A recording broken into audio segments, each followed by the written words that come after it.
And for tonight, as we celebrate March and Women's History Month, I get to read you about Anne Frank, the girl heard around the world. And so we're going to learn all about her story. I'm Superintendent Galvan with the Greenfield School District, ready to read you a bedtime story.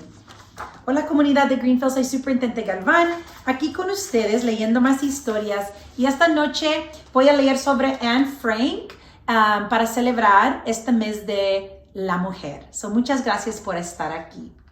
All her life, Anne Frank wanted to be heard, really, truly heard. As a baby, Anne cried loud, and as a toddler, she was silly and made everyone laugh. And as a little girl, she spoke her mind.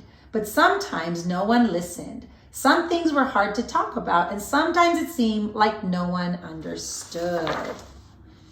Anne was born in June 12, 1929 in Frankfurt, Germany. Her family, like many other Jewish families, had lived in Germany for centuries. But a few years after Anne was born, life there changed. A man named Adolf Hitler came into power and took over the government. Hitler and his followers, the Nazis, blamed the Jews for the country's problems. And everyone who was Jewish, including Anne and her family, was in danger. In 1940, when Anne was 11 years old, Hitler and the Nazis took over the Netherlands too. Life for Jews became even more dangerous there than even in Germany. The Nazis enforced strict rules on all Jews, and no one was allowed to speak out against the Nazis. Anyone who spoke out would be arrested and killed. Anne wrote to one of her friends, Kitty, about everything. She shared her feelings, her thoughts, and about burying deep in her heart, the things she had buried deep in her heart. She wrote about the new rules that stopped her and all the Jews from riding their bikes, going to the movies, and just being in the public. It was a very sad time. Anne wrote about being called a chatterbox, by her teacher in her all-Jewish school, and about a poem she wrote about chatterboxes and about the poem she wrote about teacher praise. Anne realized that her writing, she could speak and find new ways to communicate what she was feeling, and she could really, really, truly be heard. One morning in 1942, just a few weeks after her 13th birthday, Anne's mother woke her very early, and it was time to run.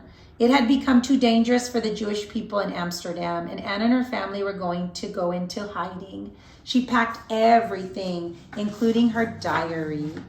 In hiding, Anne tried to continue her normal life, and she decorated a wall with movie star photos. She kept up with her studies, and she read and she read and she read. But her life was still very difficult and very lonely. She wrote about birthdays and holidays and missing her friends and about wishing she could hear their voices and the sounds of birds. She wrote about giving her father a haircut, about playing with her house cat, and about gazing into the windows and looking at people all around her. Because she couldn't do that in hiding. When Anne would argue with her mother or felt jealous about her sister, when she thought she was about to cry, Anne would start writing.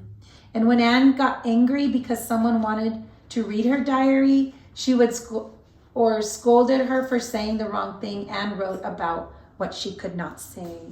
So she used her diary for a lot of things. Unable to go outside, she imagined and wrote stories. When water spilled, soaking her work, Anne would be heartsick and almost in tears. For 2 years, she was in hiding, and Anne wrote about why she could not speak. After the war ended, that friend gave the diary and writings to Anne's father. He published a book called The Diary of a Young Girl Named Anne Frank. And it was like 70 different languages is how they translated it. And the war had tried to silence her, but Anne told it all. She wrote about what she could not say, and the whole world listened.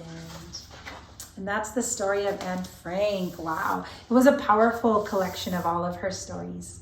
Thanks so much for joining me and learning about Anne Frank, a bold, courageous girl who wrote everything in her words in a journal that now everyone gets to enjoy and read. Not enjoy is that it was joyful, but to be very thoughtful and considerate of the things that she went through. Thanks so much for joining me here tonight, boys and girls. We wish you a really great night, and we'll see you here tomorrow night. Superintendent Galvan here with Greenfield School District, sending a great big bear hug from our family to yours.